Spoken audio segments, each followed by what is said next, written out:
Eu quero agradecer a oportunidade de estar com os senhores aqui hoje à tarde para a gente falar um pouquinho a respeito do trauma cervical. Mas por mais que nós conversemos, que nós falemos, parece que as coisas não se resolvem, não avançam. Esses dias, assistindo a Olimpíada de Inverno que estava ocorrendo em Sochi, na Rússia, foi muito interessante, que eu vi a queda de uma atleta descendo numa descida longa de esqui, e essa atleta caiu, perdeu a consciência no momento do trauma, e o socorro demorou, pareciam horas. E quando as pessoas chegaram para socorrer essa atleta, a primeira coisa que fizeram foi levantar ela, né, e ajudar ela para conseguir terminar a fazer o trajeto dela na pista. Em vez de retirá-la da forma que o Dr. Ricardo comentou agora, e a gente vai comentar um pouquinho, ainda fizeram ela terminar o percurso e ainda mostraram depois o capacete dela com um rasgo na parte de trás. Então, parece que, quando nós falamos de atleta, parece que nós esquecemos que são pacientes em potenciais. Parece que nós estamos falando de super-homens, super-atletas, super-pessoas. E, na verdade, isso leva a acontecer as tragédias que nós temos observado. Outro detalhe também é que muitas coisas em relação à coluna ainda estão um pouco estabelecidas. Muitos protocolos existem sobre joelho, sobre ombro, pé e tornozelo, tudo isso bem documentado e bem falado na literatura. Mas em relação à coluna, parece que é uma coisa misteriosa de outro mundo, primeiro que nunca vai acontecer e quando acontece não se sabe o que fazer.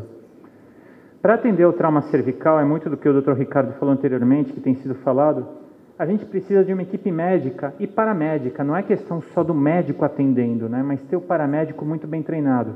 O nosso maior desejo é a prevenção, porque muitas vezes a lesão já é instalada e pouco se pode fazer pelo futuro do nosso jogador. O uso dos equipamentos adequados, uma imobilização adequada, monitoração dos sinais vitais. Eu lembro bem, eu esqueci o nome do atleta, mas quando infelizmente aquele jogador do São Caetano faleceu durante o jogo, que teve uma parada, Serginho, teve uma parada cardiorrespiratória, aquilo pelo menos desencadeou algumas coisas no futebol, que hoje pelo menos nós temos mais as ambulâncias dentro do estádio, as formas de abordagem da ambulância dentro do campo são melhores. Mas até então era praticamente uma piada a forma com a qual isso ocorria. E saber a monitoração dos sinais vitais, não só por parte dos médicos que estão em campo, óbvio que eles sabem, mas por parte das pessoas que às vezes dão uma assistência ou transporte. Aqui estão os elementos que o Dr. Ricardo falou anteriormente a respeito do transporte, que é um momento fundamental, é a abordagem inicial e o transporte do nosso atleta. E aqui mobilizações simples, que são obrigatórias, que possam ser colocadas na hora de manipular esse atleta. Um colar cervical simples que tem que ter, né? E um colar, às vezes, um pouquinho mais sofisticado, que vai nos ajudar bastante nesse primeiro atendimento. As lesões da coluna, elas não são ligadas só ao trauma raquimedular, mas também a outras estruturas, que são muito mais frequentes durante o trauma, né? Nós temos vértebras, discos, ligamentos que muitas vezes são esquecidos, que coluna também tem ligamento, não é só ligamento cruzado anterior, não é só a glenohumeral inferior, mas existem os ligamentos da coluna que têm uma função muito importante na estabilização. A musculatura, a raiz nervosa e a própria medula. A gravidade, ela é variável. A gente pode ter uma simples extensão muscular até um trauma raquimedular de proporções traumáticas. Quanto maior a gravidade, maior vai ser o desafio de fazer esse atleta não só não ter o agravamento da lesão, mas voltar à sua atividade física. E uma pressão muito grande que nós médicos temos de todas as áreas é essa pergunta: quanto tempo leva? Quando que ele vai voltar a jogar? Essa é a maior pressão que todos nós temos. Obviamente que a resposta é de acordo com o grau da lesão.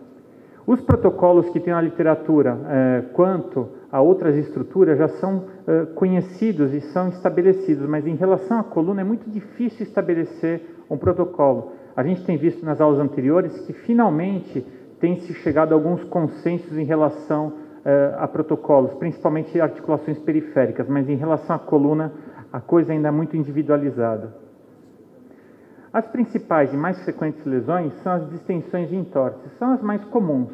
Elas vão causar diminuição do arco de movimento, podem alterar a sensibilidade na região acometida e é importante nesse paciente não só o exame físico, mas também a avaliação por meio de imagens. O tratamento nesse tipo de lesão, que são as distensões de entorses, elas vão levar a imobilizações que devem ser feitas por períodos curtos, né, 2, 3 dias, mais com efeito analgésico do que outra coisa. O repouso, o uso de medicações, e aí tomar o cuidado de ver quais são as medicações que podem ser utilizadas, que não sejam caracterizadas como doping nesse tipo de atleta. Mas, ao mesmo tempo, é muito importante a parceria do médico com o fisioterapeuta para começar uma terapia precoce para fazer com que esse atleta tenha, primeiro, menos efeito da lesão instituindo-se e um retorno mais precoce. Então, pelo menos eu tenho a oportunidade dentro do meu atendimento de ter o contato direto com o fisioterapeuta para fazer isso. Então, quanto mais imobilização, maior a demora desse atleta voltar à sua atividade. E os protocolos precoces para a coluna são interessantes na literatura, porque eles falam em fisioterapia depois de 2, 3 semanas. Então, isso tudo é muito confuso e a gente tem que começar também de forma precoce. Outro dado importante que pode acontecer durante o futebol, principalmente com os traumas, na hora de uma cabeçada, na hora de uma queda, na hora da rotação do pescoço, são as neuropraxias. A neuropraxia ela vai ser caracterizada por um episódio de disestesia, uma alteração da sensibilidade do membro superior após a inclinação lateral da coluna, que pode ser feita de uma forma geralmente forçada, que pode ser direta ou indireta. E também pode causar uma alteração na força, mas o mais comum é a alteração sensitiva. É a lesão do nervo periférico mais comum.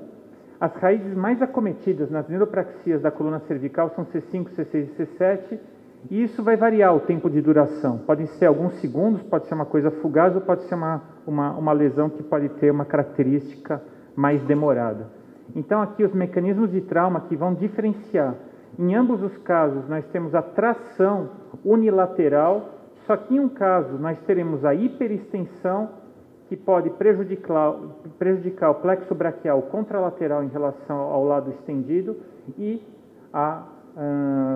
relacionado com a flexão.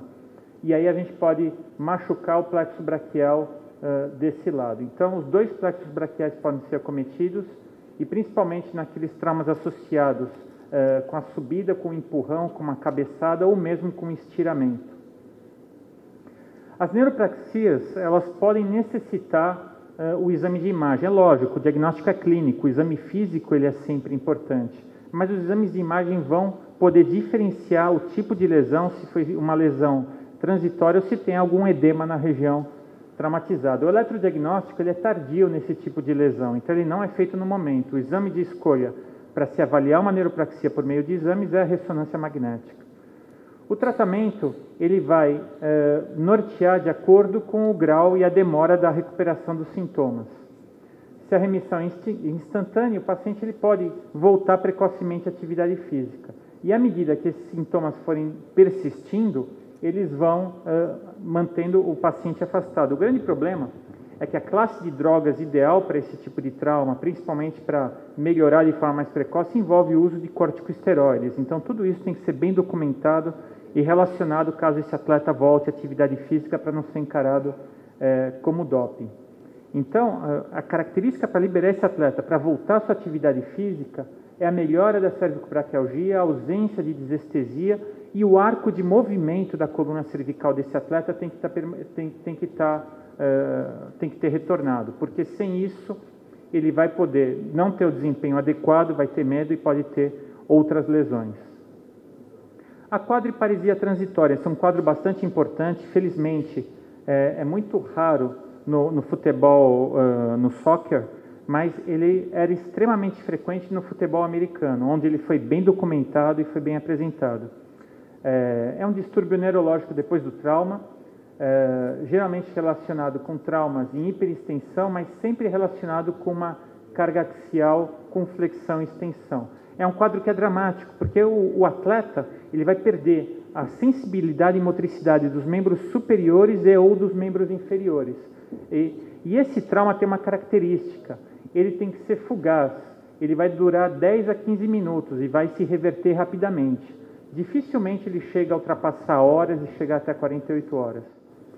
E aí tem um dado bastante discutível, é porque ele já pode estar associado a uma estenose do canal cervical que esse atleta pode ter precocemente. Isso foi uma discussão grande no futebol americano na década de 70 e 80, onde, devido às lesões, se exigia que os atletas fizessem uma tomografia antes de ir para o futebol profissional. E aí, para se documentar o canal vertebral como que estava. Observando esse canal vertebral, aí se retirava o atleta do esporte. Então, os atletas entraram na justiça para não ter que fazer mais esse tipo de exame.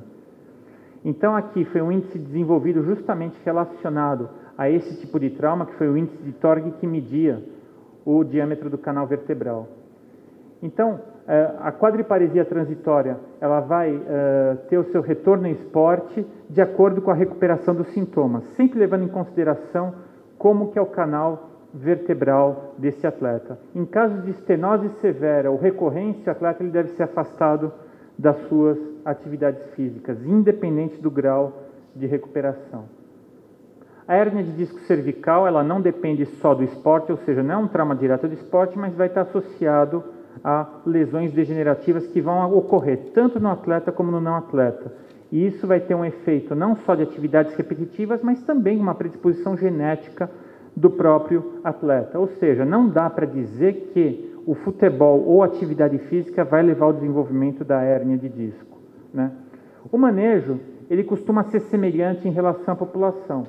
Eu só diria que o tratamento cirúrgico da hérnia de disco no atleta, nós estamos autorizados a fazer o tratamento um pouquinho mais precoce. No não atleta, nós podemos esperar mais tempo. Então, trabalhos mostram que a hérnia de disco vai ser absorvida, você pode esperar 3, 4 meses. No atleta, nós podemos intervir de forma mais precoce. Aqui só mostrando as vias de acesso no eventual tratamento. E uma grande discussão que nós hoje temos no meio esportivo é se vale a pena fazer os procedimentos tradicionais ou se nós temos que usar métodos como próteses discais para fazer com que esse atleta mantenha um arco de movimento maior.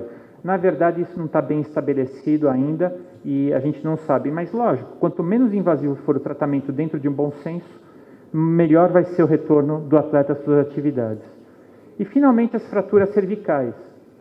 A gente teve também recentemente o trauma de uma jogadora do Brasil de vôlei, né, que ela caiu, não foi um trauma direto, foi uma outra atleta que caiu em cima dela, e sempre são situações bastante complicadas. Existem as fraturas estáveis, que foi o caso, né, quando a gente tem lesões do processo espinhosos, as impacções, sem recuo de muro posterior e sem lesões ligamentares. Todas as fraturas vão levar de 6 a 12 semanas para cicatrizar, né? Então, geralmente, o retorno à atividade física tem que respeitar o tempo de 12 semanas. Agora, o grande problema é quando nós temos fraturas instáveis da coluna, como essas aqui, né? Então, as fraturas podem necessitar o tratamento cirúrgico. Eu chamo a atenção para o diagnóstico adequado, que muitas vezes não é feito por falta de uma radiografia adequada, então é importante, às vezes, realizar tração, isso já dentro do hospital, para fazer um diagnóstico correto, uma radiografia em nadador, e aqui ver alguns problemas, né, alguns enganos, que às vezes uma radiografia mal feita pode não mostrar uma fratura luxação grave, né? Aqui são lesões mais graves, né, lesões da base do crânio. Aqui, compressões com carga axial, podendo levar a fraturas de impacção e as fraturas do arco de Sião, como fratura de Jefferson. E aqui pode ser necessário o uso de tomografias para fazer um diagnóstico mais apurado. Eu queria mostrar esse caso para vocês, porque foi um caso na Escola Paulista que o professor Falopa acabou fazendo o diagnóstico e ele me encaminhou, só que, olha que interessante, um goleiro do Corinthians, categorias de base, um trauma há 3 meses, a queixa de dor cervical. E ele tinha essa radiografia inicial só. A gente já notava uma abertura aqui do espaço dos processos espinhosos, mas imaginem que esse garoto, ele foi dividir uma bola, era o goleiro do time, e ele foi rolar, e no que ele rolou, ele fez uma hiperflexão da cabeça com esse tipo de lesão. Notem as radiografias que tinham quando a gente fez o perfil, né? Aqui a gente consegue ver uma lesão importante dos elementos posteriores. Aqui as radiografias oblíquas, mostrando, como diria um comentarista esportivo, só uma luxação, né? Então, aqui a gente tem só uma luxação, mostrando o trauma, né? Uma fraturinha pequena, mas considerada mais como um fator de luxação. Tomografia 3D. E na ressonância, notem que era uma fratura tão instável que ela praticamente reduzia quando ficava deitado. E aqui o tratamento cirúrgico que a gente fez lá na Escola Paulista. E felizmente esse atleta, depois de 3 meses, ele já voltou aos treinamentos com uma boa evolução. Aqui são os tratamentos que nós podemos fazer e vários desses aqui são atletas e retornar à atividade física. Se nós conseguimos poupar a articulação occipito C1-C2, o dano vai ser bem pequeno. Mais uma vez agradeço a atenção dos senhores e estou à disposição para tirar qualquer dúvida.